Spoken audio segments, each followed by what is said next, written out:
long-winded history, but I thought that just giving you the background of where everything comes from would make some sense. Couple of caveats before we get started. The stuff works. Do not use more than 2% of your normal strength, okay? Not that I'm picking on her, but I always find that it's hardest for women because they're so used to dialing it up to 70% just to be on an equal basis in free sparring and stuff like that, that by the time they go over, hey, grab this, wham! And the guy's on the floor and, oh, well, you know. How did that happen? 2%, okay? Because if you can get a reaction at that level, the next time you decide to blast through it with all your strength, you'll get an even better reaction. Okay? The other thing is, try not to switch sides. Okay? What that I mean is, you know, you bang away on his arm here, and then all of a sudden you decide to go bang away on his arm here. You're not going to feel good after that because you're working two sides of the body. And very often you will see in forms. Why? Because working two sides of the body makes it worse. Okay? So try to avoid that.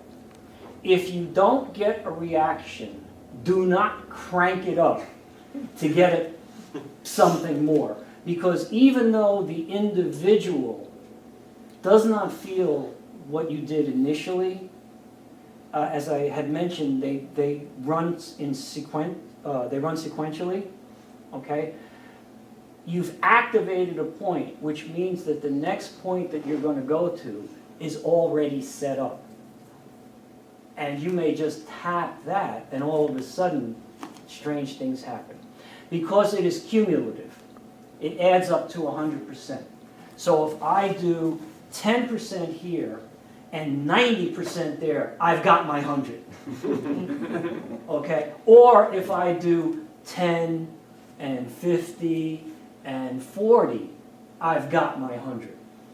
Okay? So the initial setup can be a real bang, or it can be just a tap followed by something else, and you still got it. Now, they used to say 1 point is discomfort, 2 points elicits pain, 3 points more pain, 4 point sequentially hit is a knockout, but you can bring them back, and 5 points, they're out. There's nothing you can do. Okay? It's not entirely true, but it does give you an idea of the cumulative effect of these points.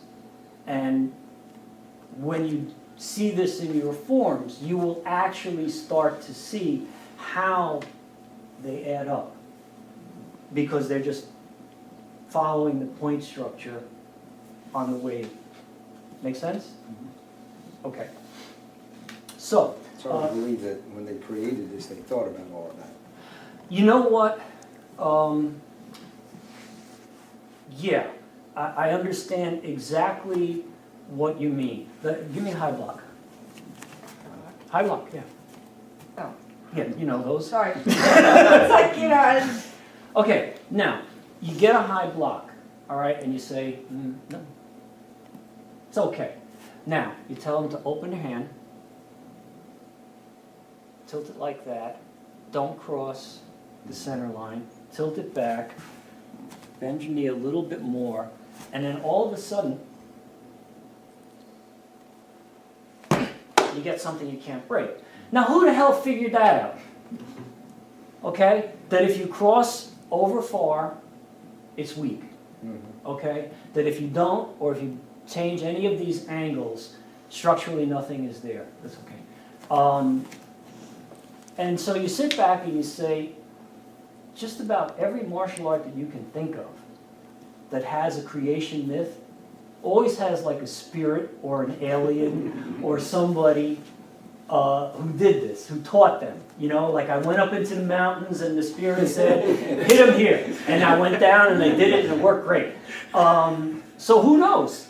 You know, we were seeded by aliens and they're the ones that, you know, taught us how to do it. Any questions so far on the cautions? Okay.